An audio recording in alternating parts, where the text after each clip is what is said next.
this spot is the perfect place before we continue on to our next journey, and that is the Queen of Heaven Temple Museum.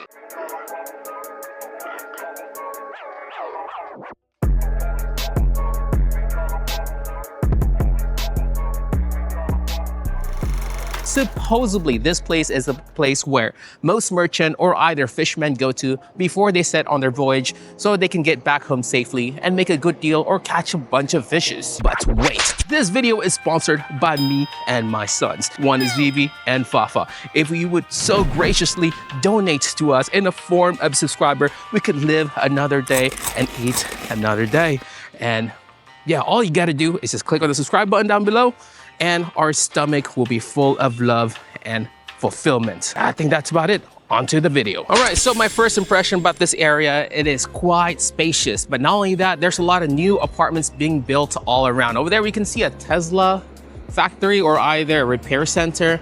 But the most obvious thing of all is that the port is over there, and it has this ambience of like cargo being shipped around and then the clanking sound along with this truck moving all around the places. You can see over here there's sculptures of dragons along this area over here. Looks really neat.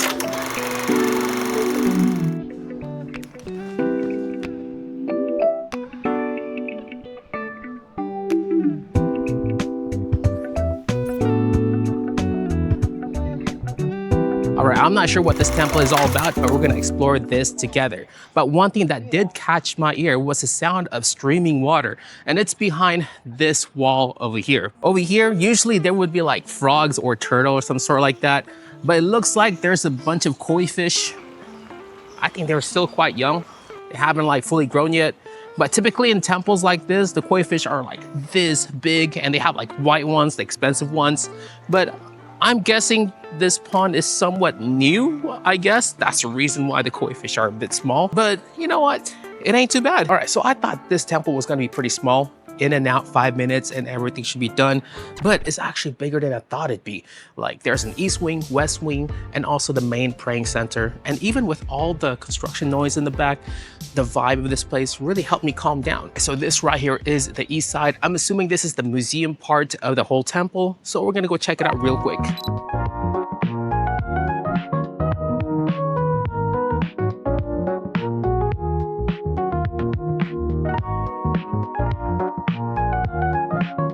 So I learned something new. Now, supposedly these kind of temples should be found all over coastal city, such as Shenzhen, because it's a way for people to worship the patron of the sea.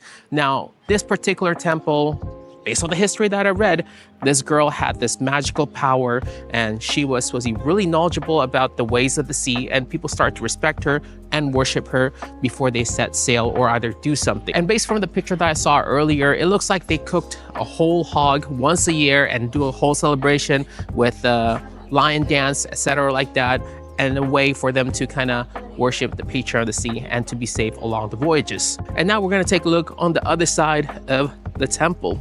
Now, from what I see over here, it looks like there's a couple exhibition here and there, but most of all on the very top area, I think that's all faculty, staff member only. But let's take a look into this museum over here.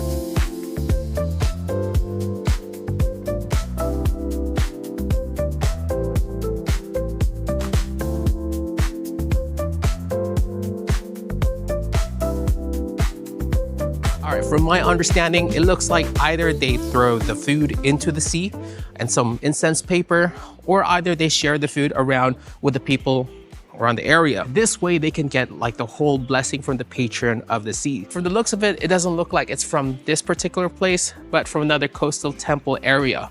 So I guess they all gather to one temple and kind of celebrate the whole thing in another bigger temple.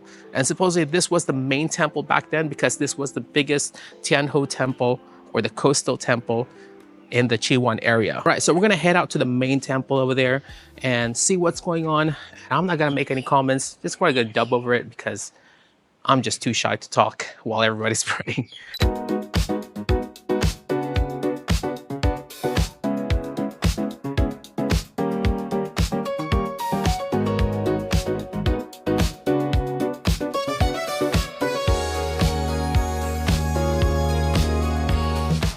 As I stepped into the temple, I felt like I was in a different zone. Although the construction noises were still going on in the background, but with the whole vibe going on here, it felt like everything was damped down and I could focus a lot more. And within the temple, there were a couple of praying spaces, and I'm not quite sure about the anatomy of this practice, but there were two mini prayer sections on the side, a couple of incense pots and incense burner, and on the very end there is the main praying center. And I took a good look inside. I didn't really want to put my camera inside, but there is a couple of picture and statue. But one thing that really caught my eye is the fabric flowing down with the wind. It just looks amazing. Overall, it's just a really good experience to kind of just walk around this serene area. 谢谢. All right, so it was past closing time. Luckily, we finished everything right on time. All right, so that is it with the Tianho Temple over here. Be sure to come early because it closes early as well, around 4:30. Is it worth it? Definitely worth it if you are nearby the area. But I wouldn't really go out my way to go to this area if you're a tourist. But if you are a local person or either you're working in Shenzhen, definitely 100% check this place out, just because it does have a bit of a history of what the coastal life is like back then in Shenzhen, and also with other temples as well. And as per usual, if you have any question regarding living life in China, working jobs in China, comment down below. I'll try to reply to you as soon as possible. If you're curious on what's nearby as well, check out this playlist over here. And this is what's nearby Chiwan Station and what you can enjoy around the area. Until next time, SoulQuest logging out. Peace.